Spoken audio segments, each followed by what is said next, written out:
I'm back. Hi, it's me, Shonda. LaShonda. I'm back. And I have a word for you today. The word for today is isolation and the stronghold of isolation. Um, it came to me because I realized how deep into it I am myself. As an act of self preservation, it has really become such a safe haven for me that I could even say it has replaced what God should be as far as my protector. It's me trying to do the protection. It's me trying to maintain the space, be aware of the triggers, be aware of the attacks. And it's a full time position, honestly. And it doesn't leave much space for trust and faith in the Lord. I'm learning. Um, but I did realize that it is a trauma response. Um, and I have endured, I probably haven't come in and spoke about it clearly yet, but I have endured many traumas. I have a diagnosis of PTSD as well as CPTSD and MDD, which is major depressive disorder. But in the grips of all of that, um, I've, I've, I have taken a hold of certain characteristics and certain things that me and my nervous system have deemed the best way to survive. One of those things being isolating. And the saying "no man is an island" is definitely not a sustainable place to be. It's not a sustainable belief system. And I have many scriptures that corroborate that it's not a healthy, stable, or even wise lifestyle. Now, of course, we would have seasons of isolation, which is good, and you should be able to be alone with yourself and the Lord. Um, you know, I, in my opinion, you should be able to do that. You shouldn't have to need someone all the time around. So there can be seasons of isolation, but the key is seasons. Seasons come and go. They're not perpetual. And so that's what I'm coming to realize and coming to the understanding of that perhaps this isolation, it's time for it to come to an end, and it's time for me to emerge and integrate and take myself off of the pedestal of being the guard over my life and interactions and people, and put more faith in God and that He will protect me and keep me. And I pray that for others who may be experiencing the same thing, you probably feel like it's better just to be on your own because um, I know that, sometimes people, but we know we battle not against flesh and blood anyway, so it's not just the people. There's a spiritual warfare going on, so um, just isolating away from people isn't going to stop the warfare, in my opinion. So I have a couple of scriptures. Some of them I have written down for my own prayer board that I'm going to put on my prayer board.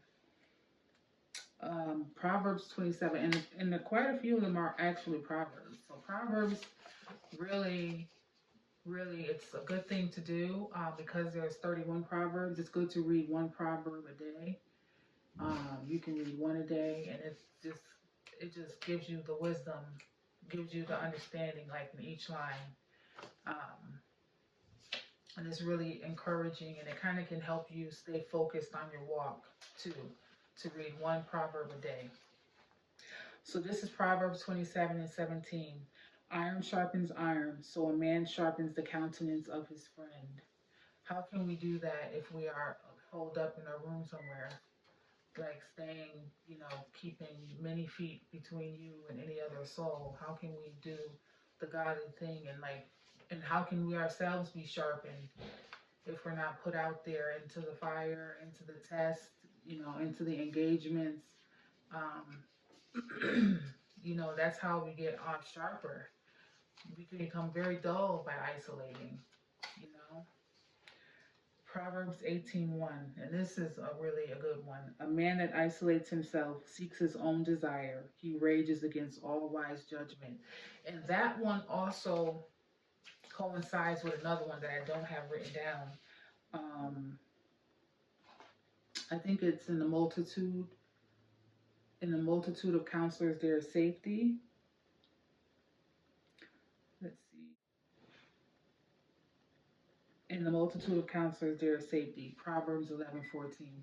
So that also coincides with that. Seeking your own desire, and just, uh, in my opinion, it's kind of like eventually going out of one's mind when all you have is your opinion to go off of. You don't have anyone else's opinions to bounce it off, so you don't even know what's real anymore, which leads back into the iron sharpening iron again. I just love how all the words work together like that. So that's a good one. In Ecclesiastes 4:9, two are better than one because they have a good reward for their labor. And it goes on in that verse to say, like, because if you fall down, the other one can help you up. But if you fall down and you're on your own, who is there to help you up? So that's another one. And these are other ones. This one isn't regarding what we're talking about. But I did have one more. Another proverb. A man that hath friends must show himself friendly, and there is a friend that stick closer than a brother. Proverbs 18:24. So, you know, you know, for me, showing myself friendly is pretty easy, but it's letting the guard down where the problem is. I can be friendly all day, but am I going to allow trust, allow true connection, actual influence? That's the question, you know? But I think all of these proverbs and even this verse in Ecclesiastes, it's actually it's longer, but it goes on to it's really sticking to the point I'm making, is that isolation can become a demonic stronghold. And the only one that will want you alone will be the enemy, because he can pick you off easier if you're on your own, you know? Like, I believe a pastor preached this one time, that how like lions would hunt, and they hunt for the one that's separated from the pack because it's more vulnerable. And that can be due to illness or age or an injury, but that makes them vulnerable all the same, whether none of those things are true. Just being outside of the pack makes you more susceptible to an attack, and to become prey.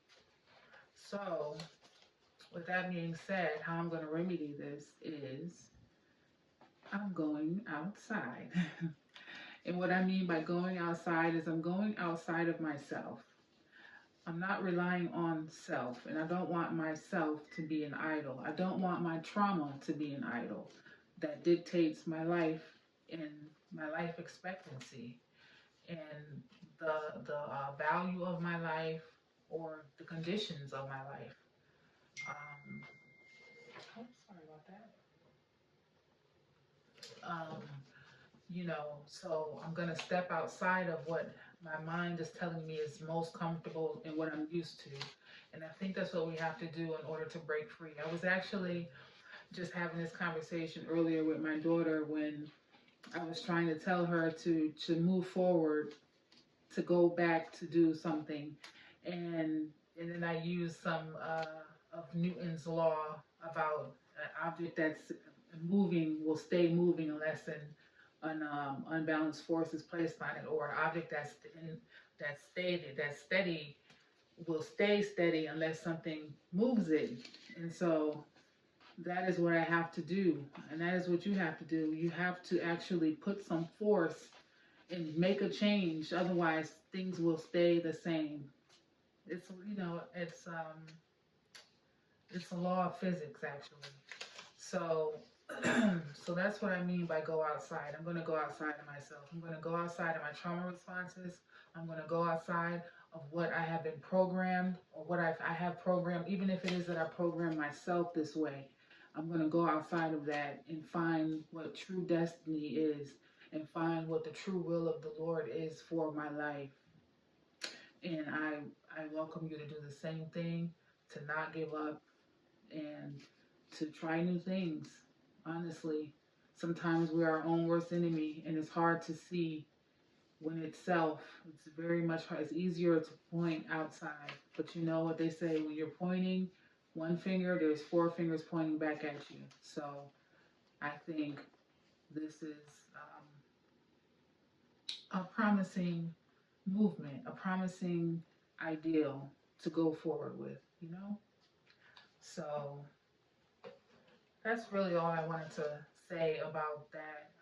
I pray that hopefully this was helpful, that you will stand up to yourself, stand up to your fears, and, you know, reach out and grab what the Lord has for you, and not stay so isolated or stuck in any form of isolation that you may have, or any form of trauma response that you may have.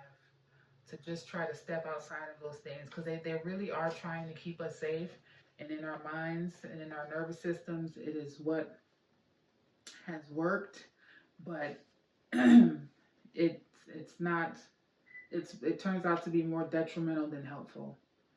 Yeah. So anyway, thanks for stopping by. Peace.